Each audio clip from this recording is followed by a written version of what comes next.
Hello children, welcome to online learning classes. Today we are going to learn for class 6 social science. The chapter that we are going to continue today is chapter number 7, Ashoka the emperor who gave up war. Today's topic on which we are going to discuss is Kalinga War and Ashoka Dhamma, presented by Sonakshi Saluja. Previous video I have told you about a very big kingdom, or we can also say I have told you about Mauryan Empire.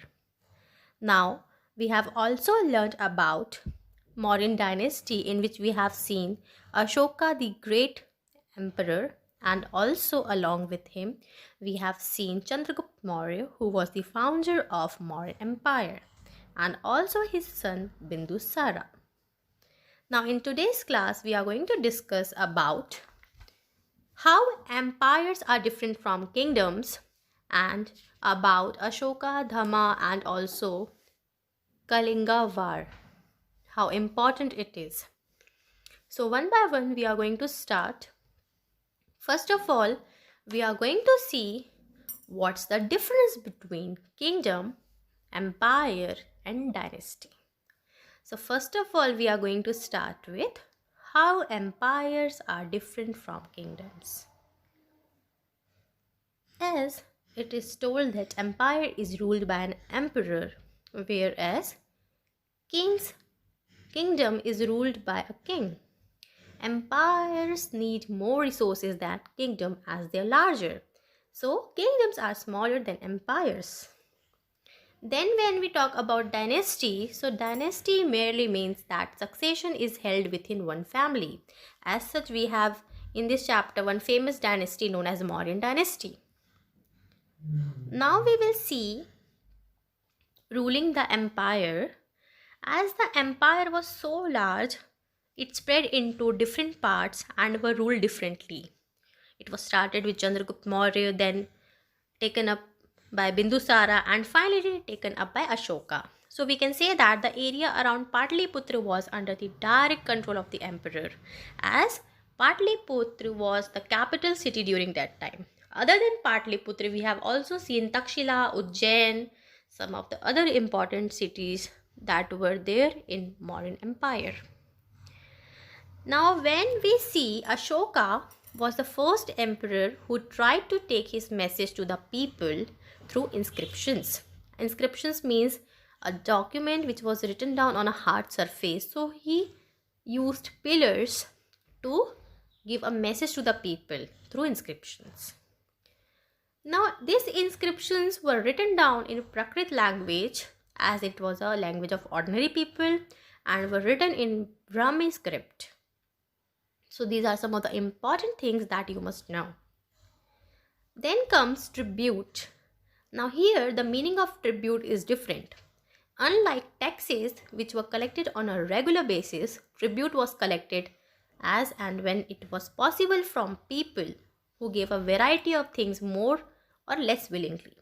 So other than taxes, people also used to give money or gold or other things which they will to do, or which they were not willing to do, which they were willing to do less or more. It was about them.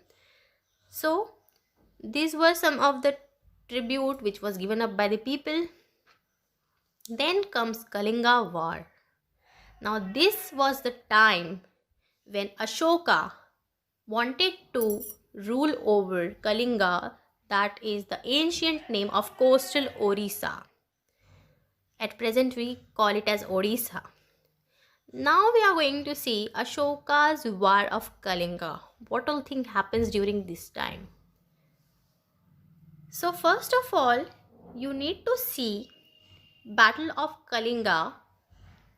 It was the time of 262 BCE when this Battle of Kalinga happened.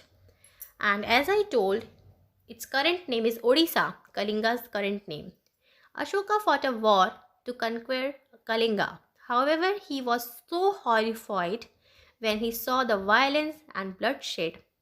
Then he decided not to fight any more wars. So That time when Ashoka already won, but he actually gave up the war after seeing the violence and the bloodshed. Ashoka is the only king in the history of the world, we can say, who gave up after confessed after winning the war. So here the important thing we have seen that is after winning also he saw the condition of the people, and after seeing them he also realized that actually what all things he was doing and others are doing is wrong. So he chose not to fight anymore in future and he gave up the war.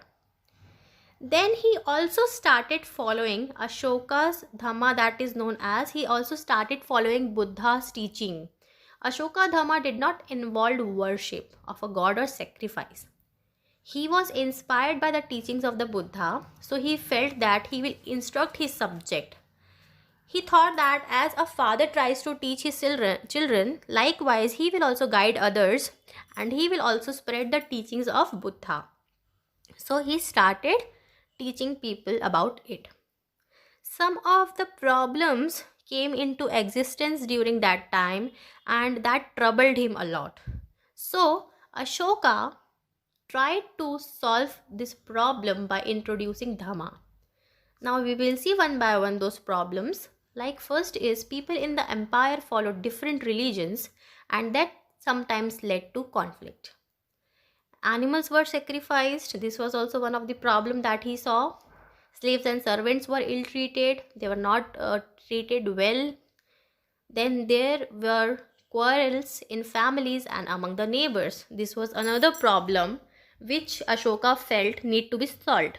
So he introduced Dhamma. Now Dhamma means dharma, on the basis of your dharma, what all things on the basis of your dharma, or we also believed in karma, what all things you do, likewise it happens with you. So he believed in it, and other than this he appointed officials known as Dhamma Mahamata. So first of all he felt that it was his duty to solve this problem and he appointed officials known as Dhamma Mahamata, who went from one place to another teaching people about Dhamma.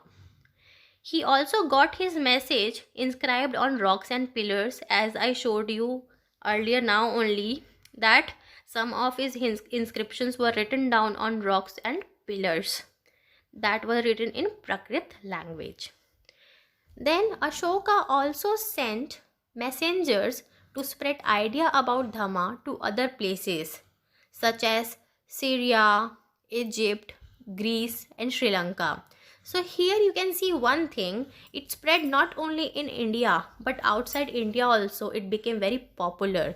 As we have seen in chapter New Questions and Ideas also, that Buddhism spread outside India. Likewise, teaching of Buddhism we can say, or teaching of Lord Buddha we can say, or we can even say Ashoka Dhamma became very popular outside India also. Dhamma means dharma. That means one should understand his or her duty towards the society and also must understand some of the principles of dharma or dhamma. So we will see here some of the main principles of dharma. That is non-violence, that means not to fight against anyone. Tolerance of all sects. Wherever we are, we should tolerate the things, we should have the tolerance capacity. Obedience to parents, that means we should be obedient to our seniors, elders, parents.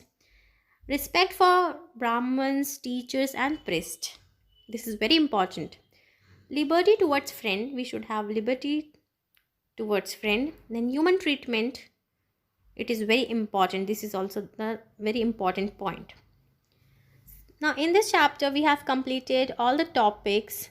In the next class we are going to see the next video of next chapter. Till then, revise the chapter thoroughly